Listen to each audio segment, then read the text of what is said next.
Hi, my name is Jerry Kroth. I'm a professor in California, and this is a strange story uh, which has a unusual ending. So I just wrote this book, which is going to be published, hasn't been published yet. James Files, the Man Who Killed JFK. It's going to be published in August, September, or October. I'll let you know when that is. Um, I want to give you background because this is really kind of strange. Many, many years ago, I was a tenured professor and I wrote this book, my first book on JFK called Conspiracy in Camelot, the complete history of the assassination of JFK. And so it was, it covered everything. I wanted it to be encyclopedic. Uh, all of the mafiosi, all of the anti-Castro Cubans, the KGB theory, the Castro did it theory, the Oswald did it theory. Um, and I thought I knew the Kennedy assassination backwards and forwards. Okay, this is 20 years ago. Now, I see this movie called Confessions of an Assassin just about at the same time I'm finishing this book. And it's about this guy in prison, James Files, who talks about killing Kennedy. And I watched the video and then I watched it again. And I said, this guy is impeccable. This guy knows what he's doing. I was astonished at his story. Okay, he's in prison. He's a gangster from Chicago. Uh, he was a 21-year-old kid when Kennedy was shot. He was in prison for 50 years for attempted murder of two detectives, I think. And so I started to write him in prison. I never met the guy, but I exchanged letters with him. Over the course of a year, at one time he said, "You better watch yourself. You could get killed." So I stopped writing. I had a family. I wasn't going to put myself out there. But a few years passed, and I didn't get killed. So I start writing him again in prison. And I'd write and take 2 or 3 months, and finally he'd write back, or sometimes he wouldn't write back. This happened over 10 years. Okay. Now, they said James Files is a liar. And I was conscious of that maybe he's lying. And there was an author named Edward Epstein who was well known at the time. He said James Files wasn't even in Dallas. He was in Chicago attending the birth of his daughter. He was in a hospital. So I wrote to Files and I said, this guy said you were in a hospital in Chicago. You weren't in Daily Plaza. You were watching your daughter. You were waiting for your daughter to get born. And he said, yeah, I was in a hospital, but my daughter was born in 1966, not in 1963. So I wrote to Epstein. I said, hey, you got that wrong. Files' daughter was born 3 years later, and you better print a retraction. He never printed a retraction. So, strangely enough, everybody's dead. Lyndon Johnson's dead. All of the CIA people are dead. Robbie Kennedy, Jackie Kennedy, Jack Ruby, Oswald, everyone except the man who shot JFK. He's still alive. He lives in Illinois with his wife. Okay, and that's what this story is about. Now, unfortunately, now he's 83 years old. And he just made a video with a guy, a 3 hour interview. And I was totally appalled by this interview. It was just like in November or something. So in this video, he's talking about these outrageous stories like he took Hillary Clinton for a ride on his motorcycle. He had 18 passports. He worked for the CIA for 20 years. He did odd jobs for the CIA. He was part of the operation in Bolivia, which killed Che Guevara. He was part of the operation to overthrow the government of Chile and assassinate the president of Chile, Allende. He said he killed a KGB agent in a car. He said he was involved in the Ted Kennedy Chappaquiddick incident. He said he murdered a guy and fed him to the hogs on the orders from the CIA. And I said, this is outrageous, but I'll try and see if there's any truth to his stories. I was very puzzled by this video. I tried to check out his stories. So he says, here's what he said about Hillary Clinton. No, that's my only deal. I knew Hillary when she was a high school girl, and she was a cheerleader, and she lived at Park Ridge, and her family lived next door to this other family, which this family over here, I used to take an envelope to every Saturday morning, filled with money. And so she's out in the yard, she seen me, and I went over there one day on the motorcycle. She wanted to go for a motorcycle ride, and they wouldn't take her until her parents okayed it. And I was older than her anyway, than Hillary was, and I didn't really... You're talking about Hillary going on the motorcycle? Yeah. I took Hillary out on the motorcycle for a couple of rides because her parents said, yeah, it's okay. Because the guy next door to him, Jerry, he's a good guy. He said, he's one of our people. He said, he's okay. He said, he won't bother your daughter. Because you don't bother anybody, neighbor, daughter, or anybody else, or their son, or anybody. As long they're friends of the outfit, you know what I mean? Yeah. You stay away from them. Okay, so so I said, how do I check out that story? Hillary Clinton did live in Chicago, about 10 miles from James Files, in an upscale neighborhood, and he was in a low-scale neighborhood. But he said he was 17 and he asked his mother if he could join the army. So if he's taking Hillary Clinton for a motorcycle ride, he's got to be 16, not 17. Well, that makes Hillary Clinton a fifth grader, 11 years old, and she was not in high school, and she was never a cheerleader. So his story did not check out to me.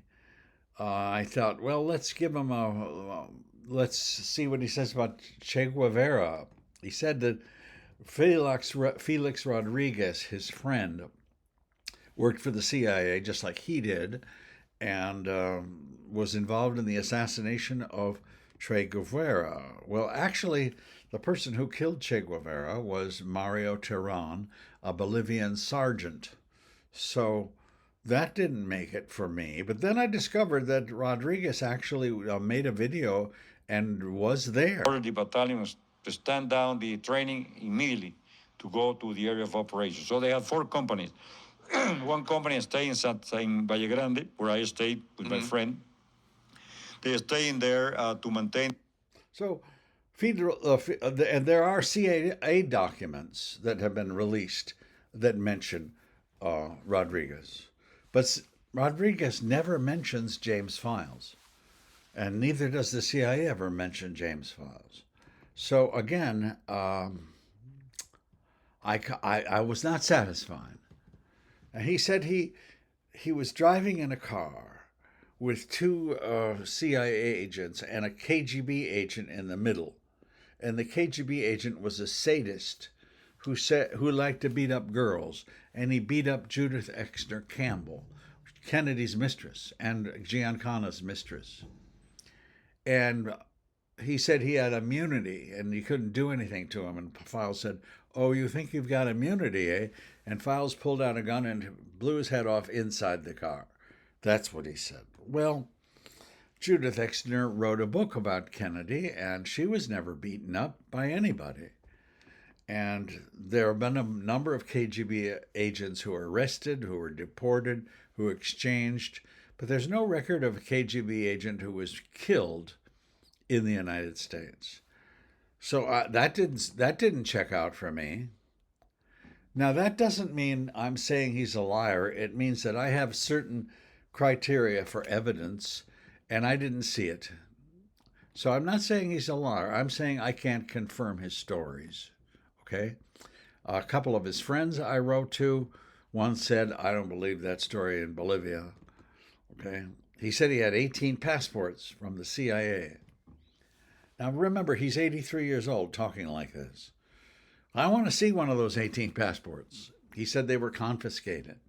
Well, what were some of your aliases? He wrote a book, and in that book, he never even mentions the word passport. So my conclusion was that video does not serve his credibility at all to me. Now, I'm going to try to give him the benefit of the doubt, but I can't confirm any of the stories in this video to my satisfaction.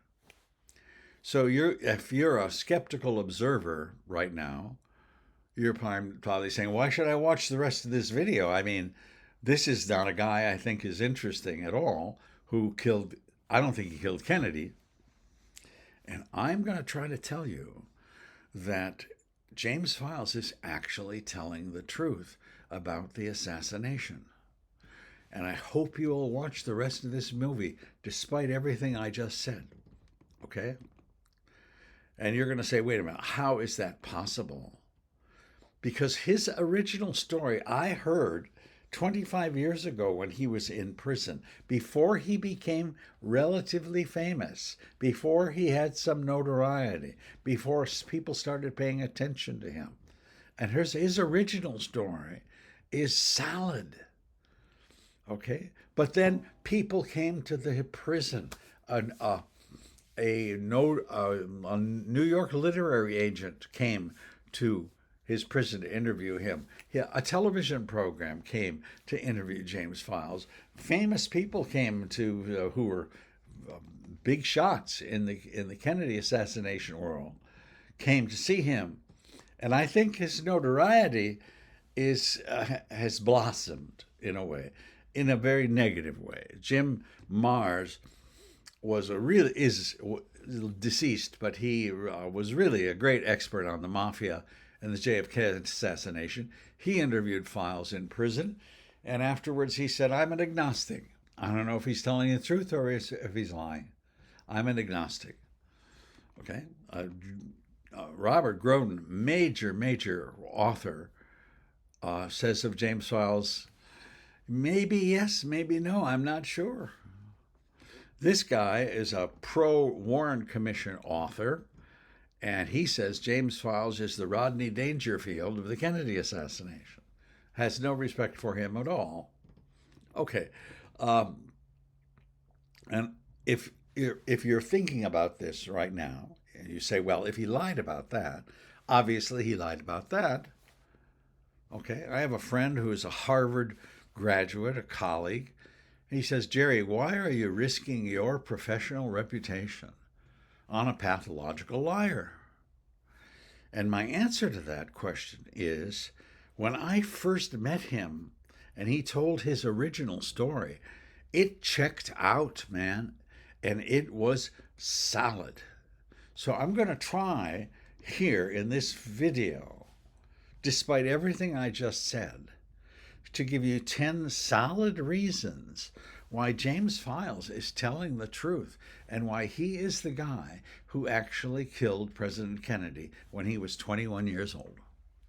Okay? So I hope you'll stick this out. All right, so here we go. First, let's hear his original story. Okay, this is James Files 30 years ago.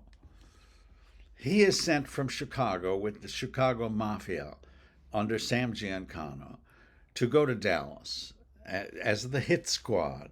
He is an expert he got out of the service. He knows explosive and rifles and munitions. And he goes with Johnny Rosselli and Chucky Nicoletti, his boss, to Dallas to shoot the president. Rosselli and Nicoletti are in the Daltex building, which is right next door to the depository. Files, they said, listen, kid, you go stand over there at the grassy knoll. We're going to try to hit Kennedy from behind, but if we fail, then you shoot. But don't shoot unless we miss. So Files is just standing there saying, well, I should be ready. And here comes Files' story. And at that point, when they started proceeding down Elm Street, shots started being fired from behind, and I assumed that it was Mr. Nicoletti because he was the one who was in the building, and I knew that Johnny Rosselli was there. And I remember the shots ringing out, and even though the president was being hit with the rounds, I was considering it a miss because I knew that we were going for a headshot on the president. And I had known he had been hit in the body, but I didn't know what part at that time. And I seen the body lurch, and I saw the body lurch again. I heard another shot that missed, and we were supposed to hit no one but no one but Mr. Kennedy. And I guess Governor Connolly got hit with one of the rounds at that point. And I wasn't even sure there because I was keeping Kennedy as best I could in the scope on the fireball. And when I got to the point where I thought it would be the last field of fire, I had zeroed in to the left side of the head there that I had, because if I waited any longer, then Jacqueline Kennedy would have been in the line of fire. And I had been instructed for nothing to happen to her. And at that moment, I figured this is my last chance for a shot, and he still had not been hit in the head. So as I fired that round, Mr. Nicoletti and I had fired approximately at the same time as the hit started forward, then it went backward. And when I would have to say that his shell struck approximately 1,000th of a second ahead of mine, maybe, that's what started pushing the head forward, which caused me to miss in the left. Now, he hit him in the right eye, not the left eye, and he acknowledges that. So, so after he has one bullet in there. He shoots Kennedy. He's behind a picket fence. He crouches down. He reverses his plaid jacket to be a brown jacket. He packs his fireball into the briefcase. He puts on his fedora. He walks calmly back towards the depository. He doesn't run. He walks. His Impala, a burgundy Impala, is parked there. And Rosselli and Nicoletti have gotten out of the Daltex building and are sitting in the car, and they take off in the car. That all took 30 seconds, that change of clothes. Now, I'm going to give you 10 reasons why this man, who tells all these stories, 10 reasons why he's telling the truth. Now, I remember Biden released documents in 2017. Trump released documents in 2023, again in 2025, said he released them all. I don't believe he released them all, but you can't search these documents with keywords. You have to read every one of them. I've spent the last year and a half reading about 20,000 documents. Most of them are nothing, but there are some. And here they are, and that's why I'm adding that to this discussion. Okay, so if you want to look at those records, you can go on Google and go to that location. So the first reason is Tony Arcado. James Files said to me, Sam J. Accardo was head of the Chicago Mafia, and he did all these things, yes. But the guy who was really calling the shots was Tony Arcado, who stayed in the background. I didn't even know who Tony Arcado was. I thought the guy had retired. He was a gangster from the Al Capone era. Turns out that Tony Arcado was very much alive. Here's a little video on Tony Arcado. 1970s. Tony Accardo spent decades associated with the Chicago outfit after the imprisonment of earlier leaders during the 1930s. Unlike many figures from that era, Accardo avoided media exposure. He rarely gave interviews and maintained a relatively quiet public life. Federal investigators monitored his activities for years, attempting to understand how leadership decisions were made within the organization.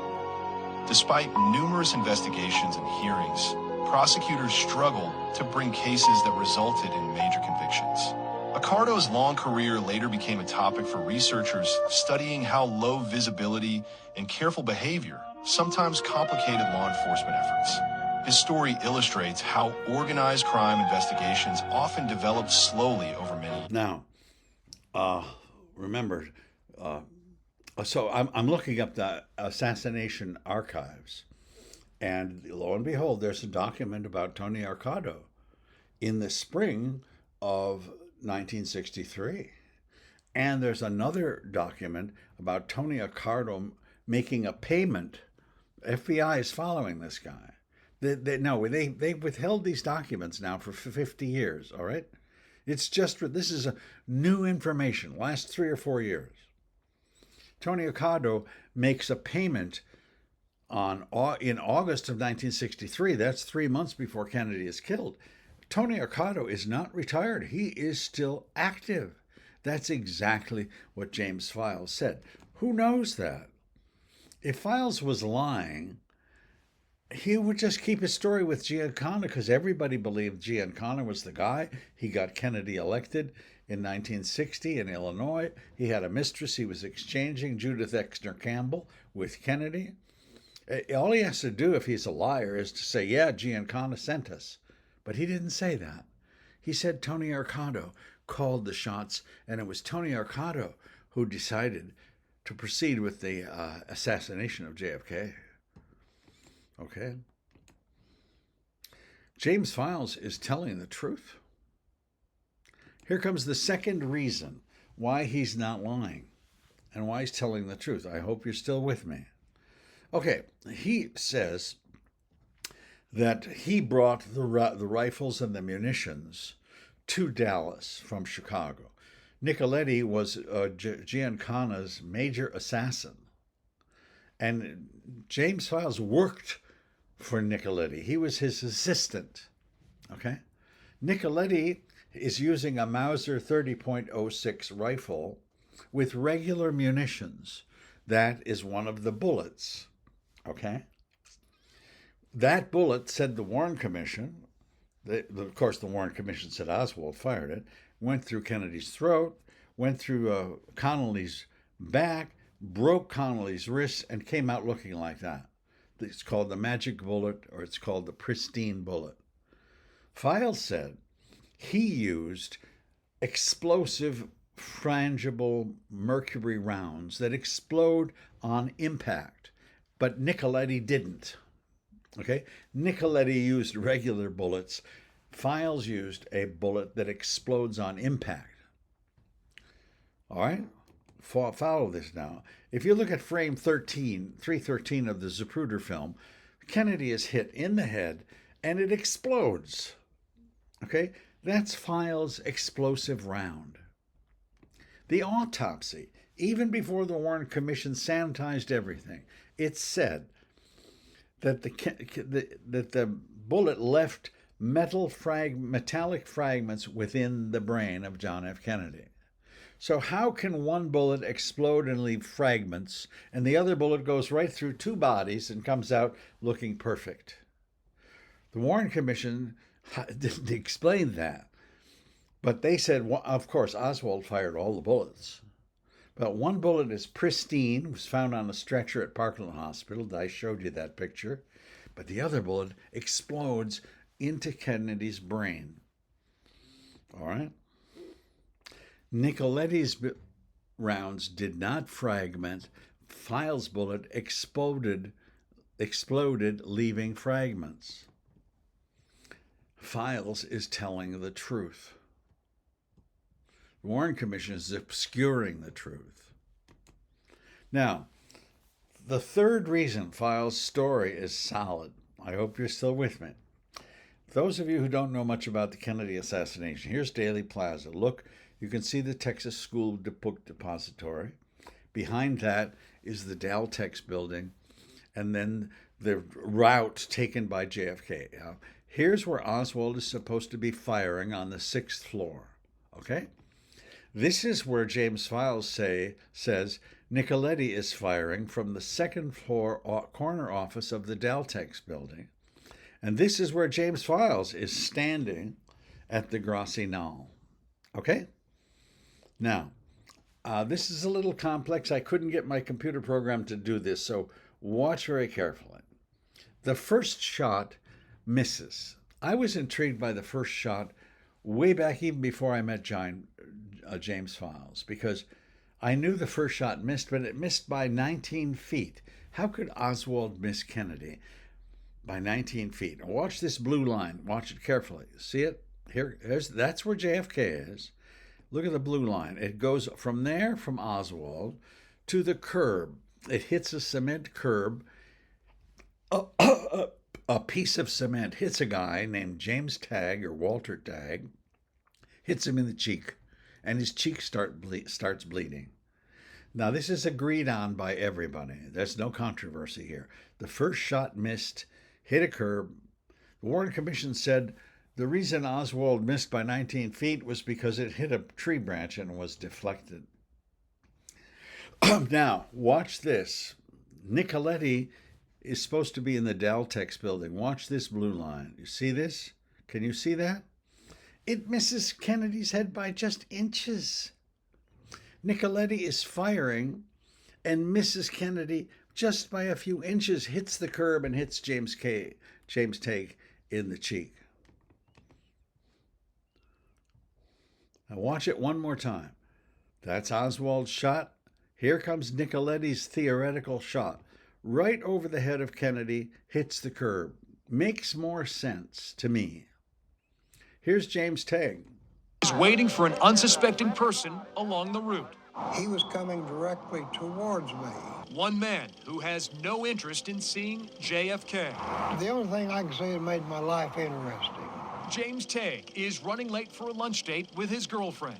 The 27-year-old finds himself stuck in gridlock traffic. So I got out of my car, see what was going on, walked into the open of Dealey Plaza.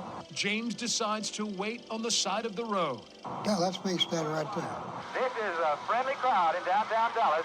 About that time, here comes this car with flags on the front fenders. Just then, James would hear what sounds like fireworks. Then the crack of two rifle shots, and I felt something sting me in the face.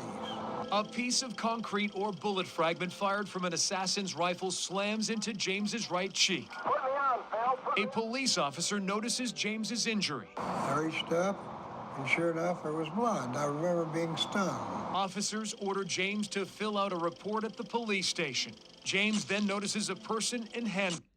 Now, this is the view from Nicoletti's perch in the second floor office building of the Daltex building. It's a perfect location for a sniper.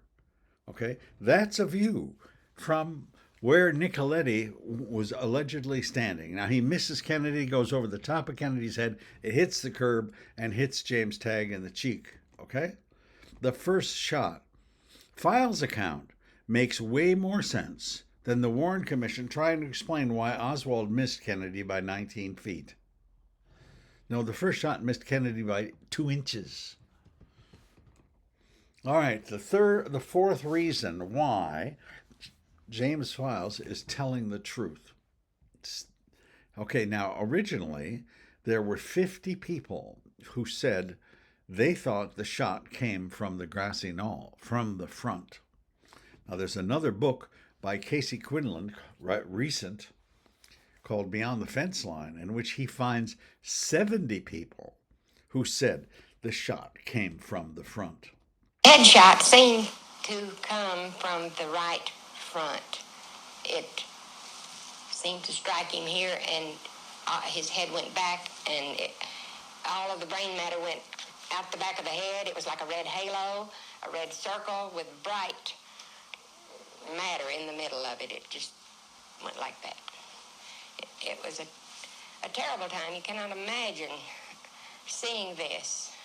You knew it happened, but you didn't want to believe it.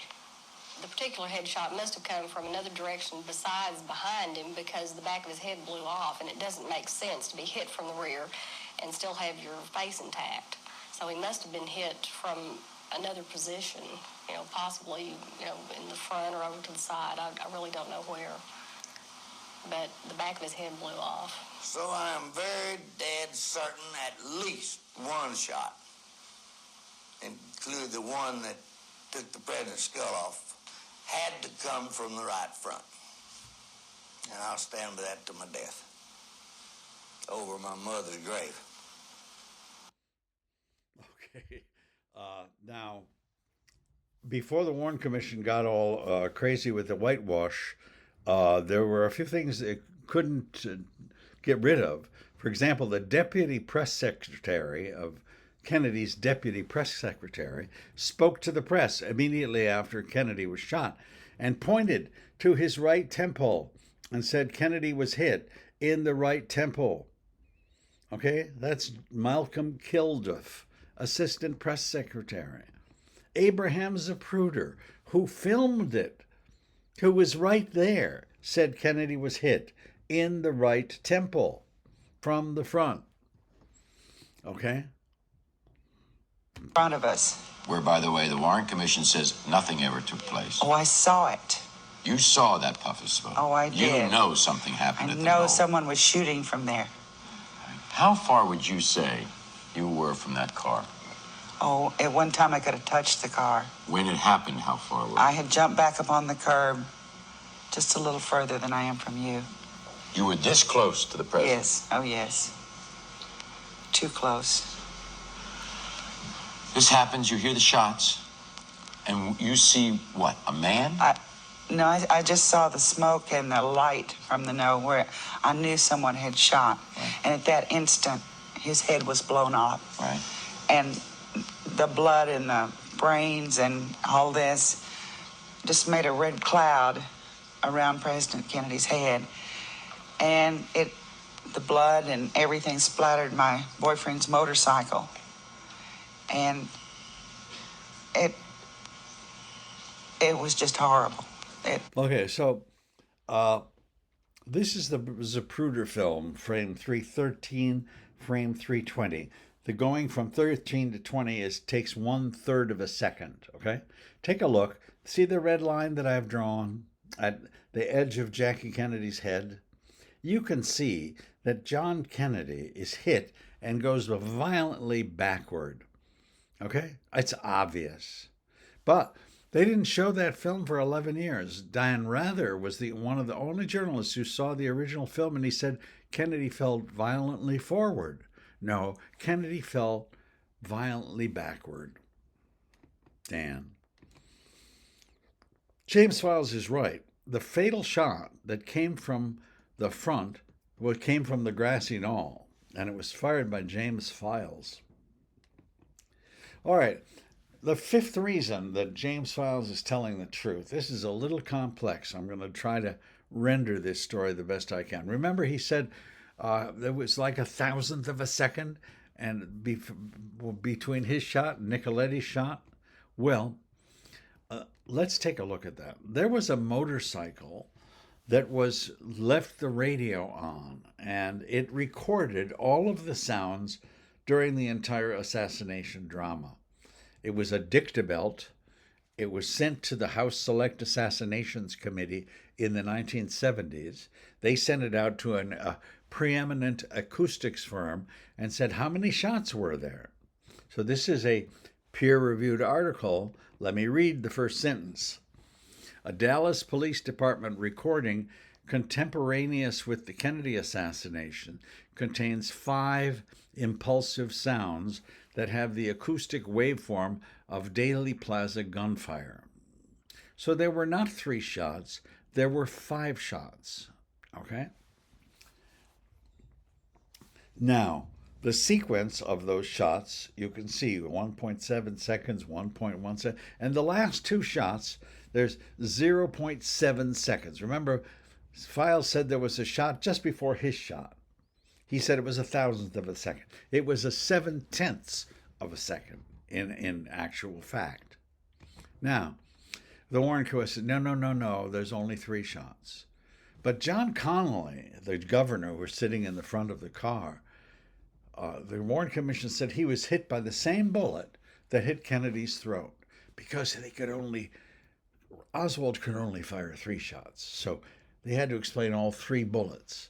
The first one missed.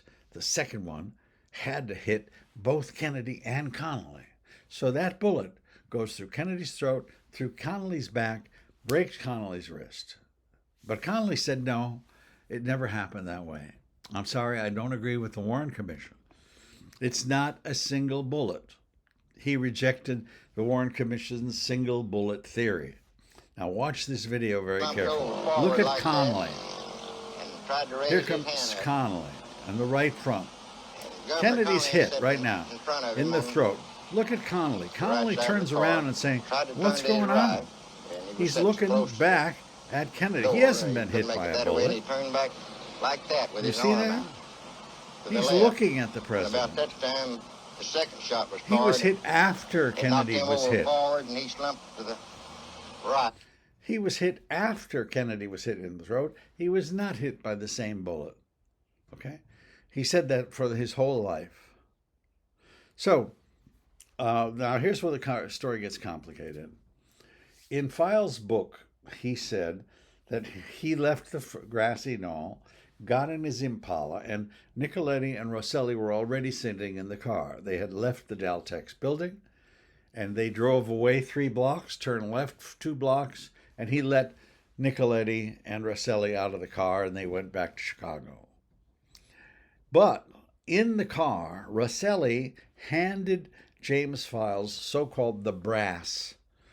Those are the spent shell casings of Nicoletti. And she said, throw these away. Get rid of this evidence. Yes, sir.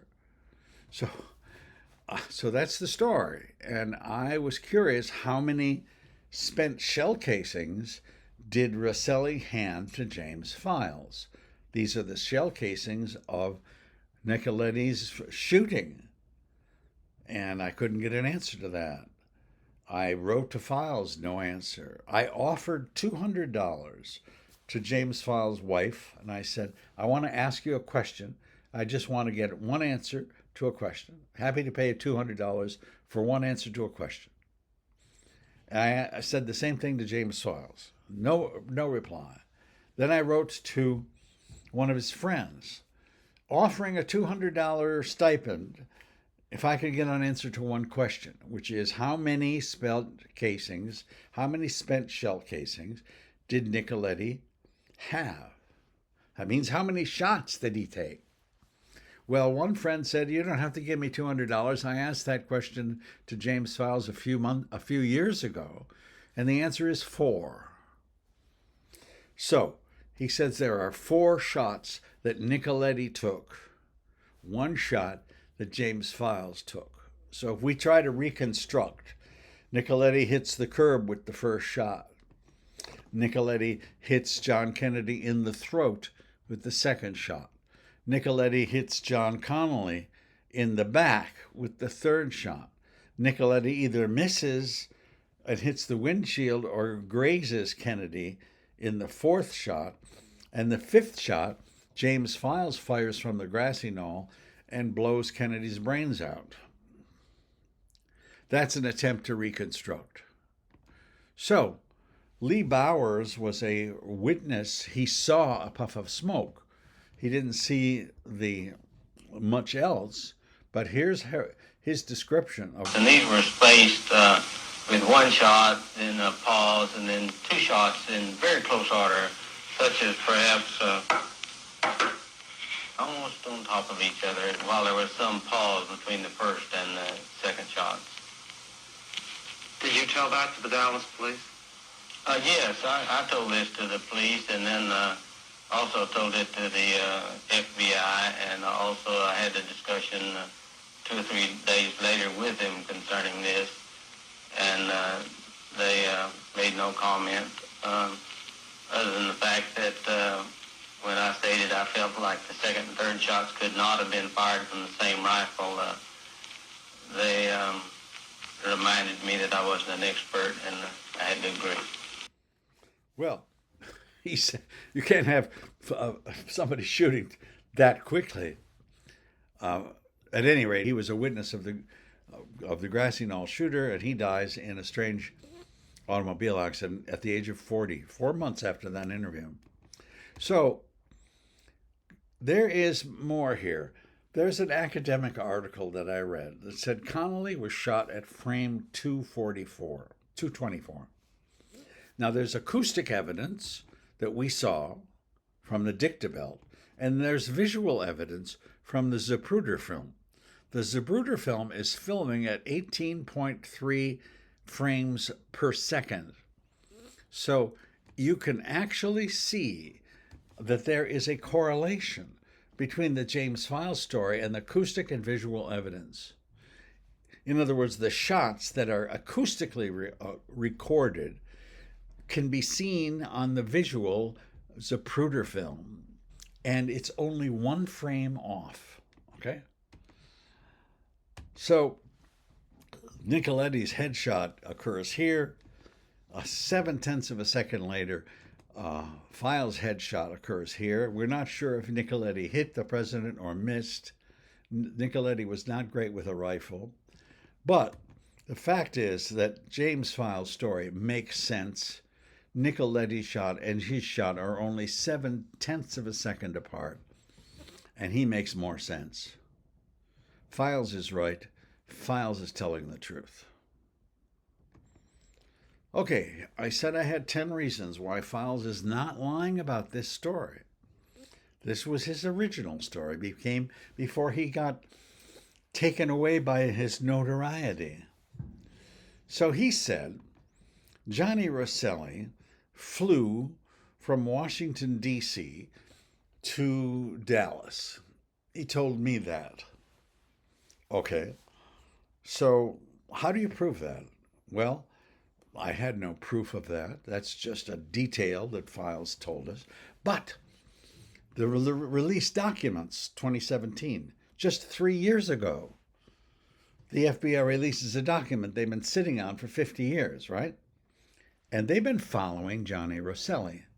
Johnny Rosselli goes to Las Vegas. Johnny Rosselli goes to his Accardo in Hollywood. Johnny Rosselli takes 2 call girls to Phoenix, Arizona. And then Johnny Rosselli flies to Washington, D.C. on November 17th. Okay? These are documents from the FBI. So indeed, Johnny Rosselli was in Washington, D.C. on November 17th, 5 days before Kennedy was shot.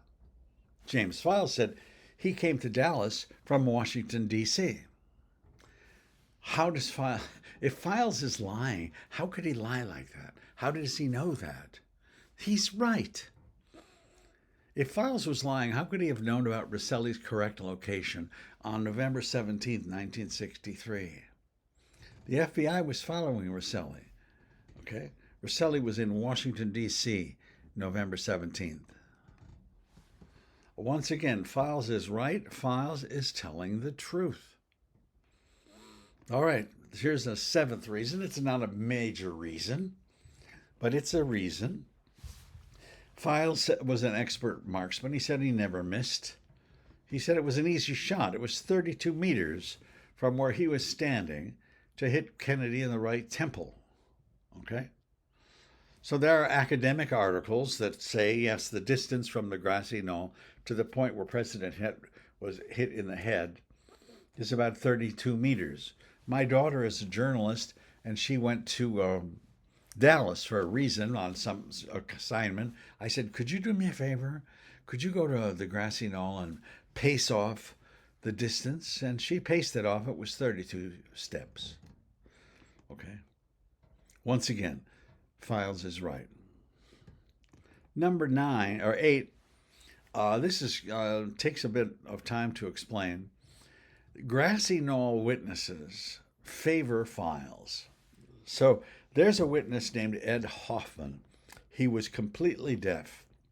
He was standing on an overpass about 150 to 200 meters away from the grassy knoll. He saw something suspicious. He saw 2 men, one wearing plaid.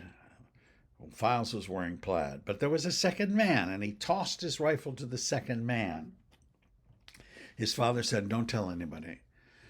He watched Kennedy's bloody limousine go right underneath him.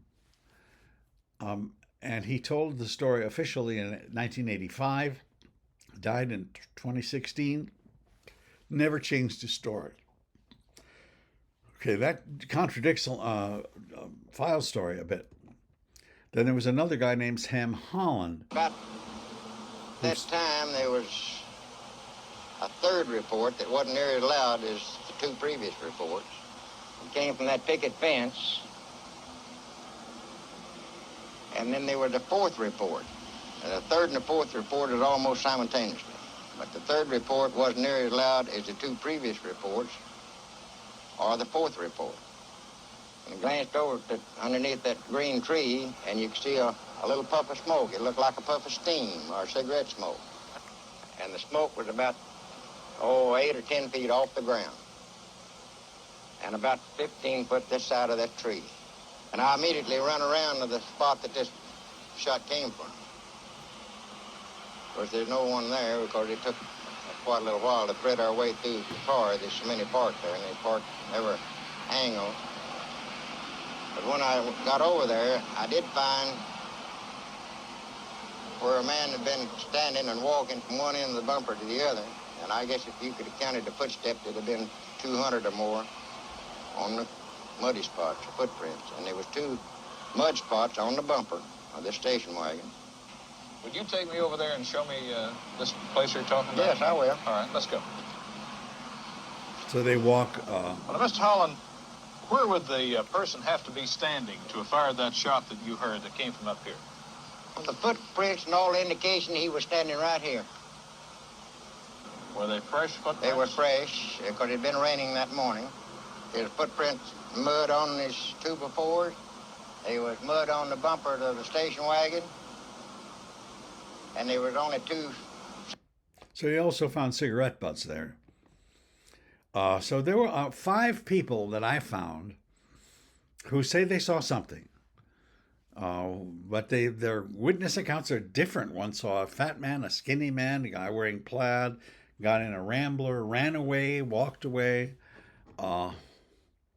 Here's another witness. J.C. Price was looking at it from a distance from across the street. Where did the shots come from? From behind the overpass over there, triple overpass. That's where I thought the shots were coming from. And where did you see the man run? Over behind that wooden fence, past the cars, and over behind the Texas Depository building. Now, he didn't say he was running. Did you get... James Files didn't say he was running. He said he walked. But he walked back from the grassy knoll to the depository because that's where his car was parked. All right, now, I made up a list of all the things that these 5 witnesses said. And I put down the major people who could be the grassy knoll gunman. One is James Files. The other is Roscoe White. A third is Jean Sutra or Michel Mertz, a Corsican assassin. Now, Roscoe White was a police officer. He died. People think he was the grassy knoll gunman, not James Files. His son, Ricky, said, I found my father's diary. My father said he killed JFK and shot him from the front. But the FBI confiscated the diary. But this is what he said in the diary. And he describes having 2 witnesses throwing the gun and so forth. But Ricky White was 19 years old, unemployed, wanted to sign a book contract. No one has ever seen the diary. So that's not the greatest evidence. And there's almost nothing known about Jean Sutra other than he came to Dallas and then left through Laredo, Texas. But we don't know what he was wearing or anything. So I made up a table of all the things the people said. Okay?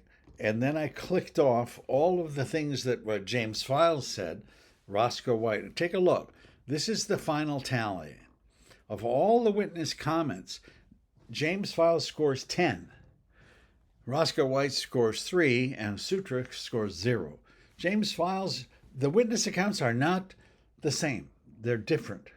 One lady saw a man carrying a briefcase wearing a fedora. That's James Files. Others cited they saw 2 men. But James Files scores higher. Once again, Files' story is closest to the witness accounts. All right.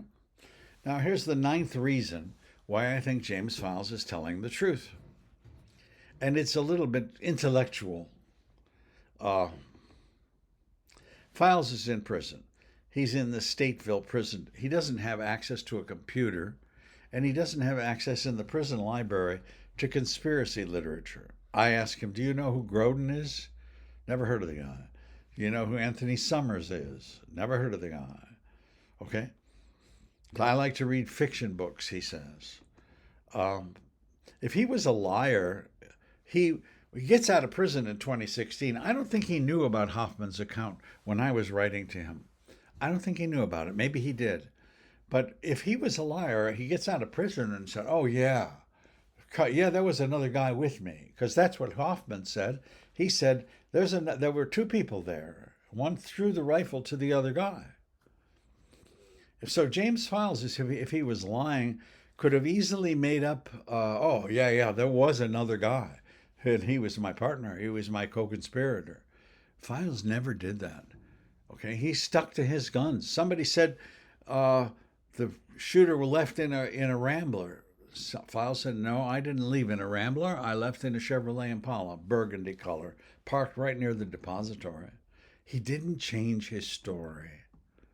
There wasn't two men. He said there was just me. Okay?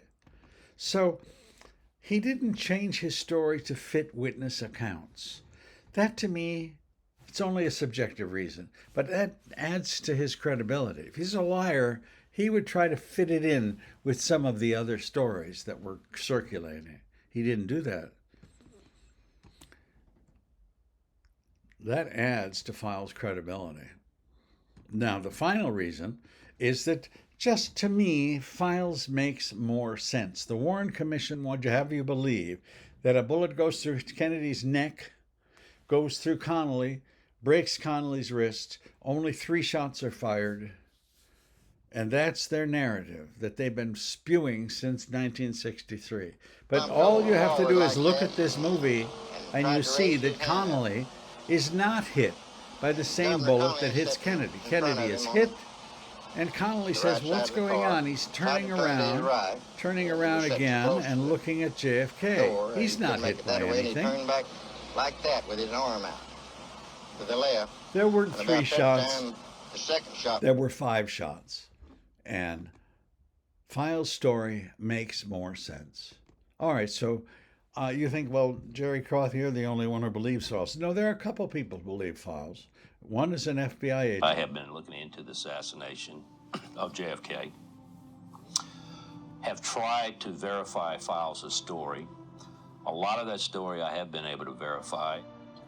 We first of all get an inkling in 1992 with Chuck Giancana and his son, Sam Jr., in their book, where we have a very clear picture of Sam Giancana's involvement in the assassination. But then we do have the taped confession of James Files in 1996, and then after that we have the extended tape. And those of us in Chicago have looked at that tape many times, including Antoinette Giancana's husband, and we find that everything that Files has said about every member of the Giancana team is consistent with everything we knew. In fact, there are many, many facts that I have learned from James Files in his confession, and I have never found a single time that he had lied.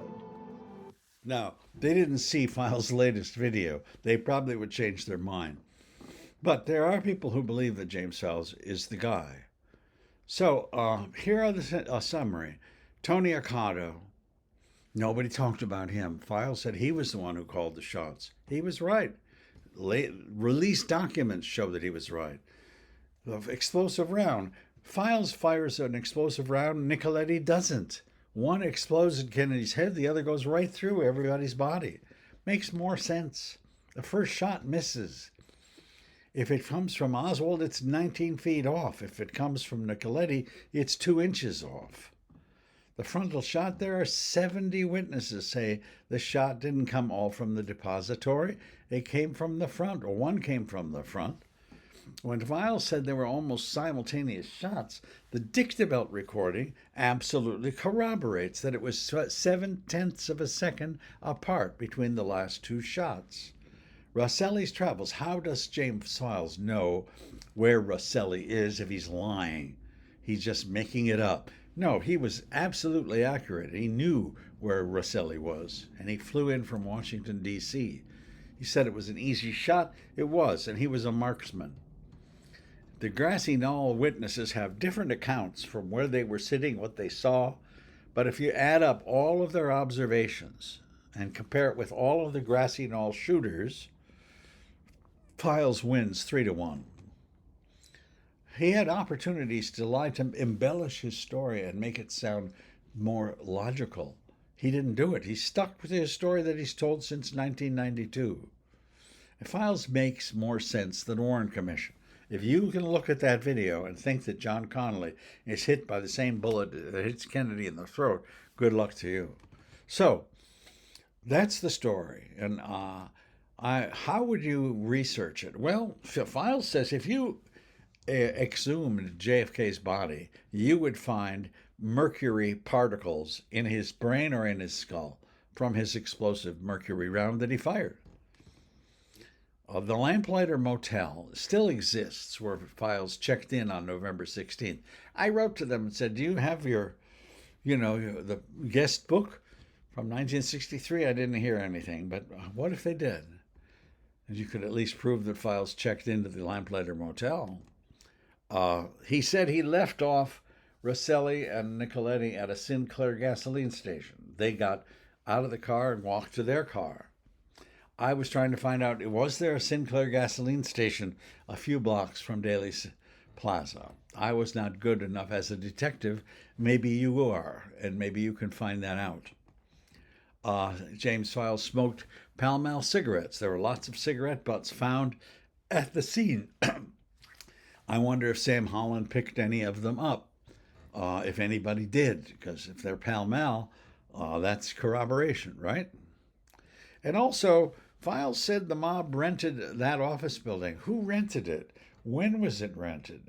Quite a big mystery to me. He said it was an empty building. They were remodeling it. That's why the office was empty. But I'd like to corroborate that more. Now, I want to say that even though I believe Files is the one, I have doubts, and I want to express to you my doubts. Remember, we said that I tried to find out how many spent shell casings Rosselli handed James Files to throw away. And the answer was 4, but that person was James Files' friend, one person. That's all. Hearsay. So our evidence that Nicoletti fired 4 shots is based on hearsay of one person. And so that doesn't satisfy me very much. What if it was 3 shells or 2? Because after all, a lot of people heard shots from the depository. But according to this analysis, no shots came from the depository. 4 from Nicoletti, 1 from Files. So there are possible depository assassins that have been discussed. Richard Kane came from Chicago.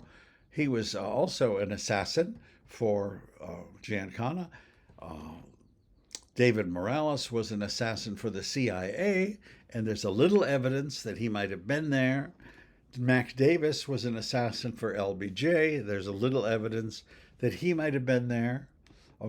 But there is certainly much more certainty for me that the 5th shot came from a little 21-year-old boy who did what he was told, no ideological purpose. He was an employee of San Giancana, and he worked for Chucky Nicoletti, and he did what he was told.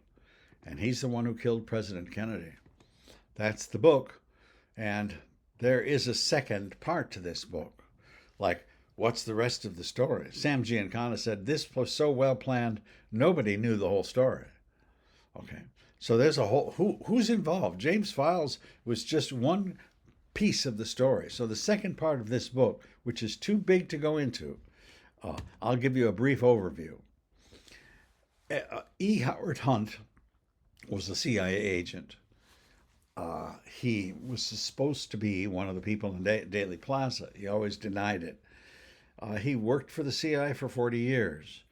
And he wrote fiction books and spy thrillers, too. But he wrote a memoir. I read it. It didn't say much at all. But he's dying. And his son, who has an unusual name, St. John Hunt, says, Dad, how about telling me the truth? And Dad starts telling him the truth, okay? And he starts recording it and writing down notes. And Dad did not tell him what he did. He said he didn't want to tell his son what he did. But he tells his story on his deathbed. On what this information that I've been providing you, and you alone, by the way, consists of. What is important in the story is that we've backtracked the chain of command up through Cordmeyer and laying the doings at the doorstep of LBJ. He was sick, and he wrote this out, as you can see by the handwriting, with great difficulty. So, E. Howard Hunt says the mastermind of the Kennedy assassination was Lyndon Johnson. Lyndon Johnson was going to be taken off this 1964 ticket. He was under investigation for inappropriate behavior. Two of his cronies, Billy Saul Estes and Bobby Baker, were being indicted. There was a very strong chance Lyndon Johnson would be going to prison. He needed to get rid of Kennedy and put an end to this. The CIA had a completely different motive. They were concerned that Kennedy was writing letters to Khrushchev and to Fidel Castro, and that Kennedy was a traitor to the United States. The Mafia didn't mind Jack Kennedy. They minded Bobby Kennedy. He put 700 mafiosi in prison. He was destroying organized crime, and they said, we've got to get rid of the head of the snake, which is Jack. So the people involved and the CIA, the rogue CIA people, there are their names. The Mafia people, there are their names. This is all discussed in the book, but the key person is William Harvey, a black ops guy for the CIA who was buddy-buddy with Johnny Rosselli, who in turn was buddy-buddy with the entire U.S. Mafia. And so their hit squad comes to Dallas. Charles Nicoletti, James Files, Richard Kane, maybe a guy named Milwaukee Phil. But the CIA had their own assassins, Jean Sutre from Corsica and David Morales. Okay, now there were two other CIA functionaries, Howard Hunt, David Atlee Phillips. David Atlee Phillips organized the activities at Daley Plaza. Howard Hunt, I think, was involved with setting up Oswald with a guy named Guy Bannister, Anthony Vesiana. Oswald is being set up as the patsy. And finally, another mafiosi named Jack Ruby is coming along, and his job is to eliminate the patsy before he talks too much, and he does his job quite well. So that is the rest of the story, which you will see in the rest of the book, and I'm not going to go into that here because it would take us forever to finish that video. But that is the rest of the story. Okay.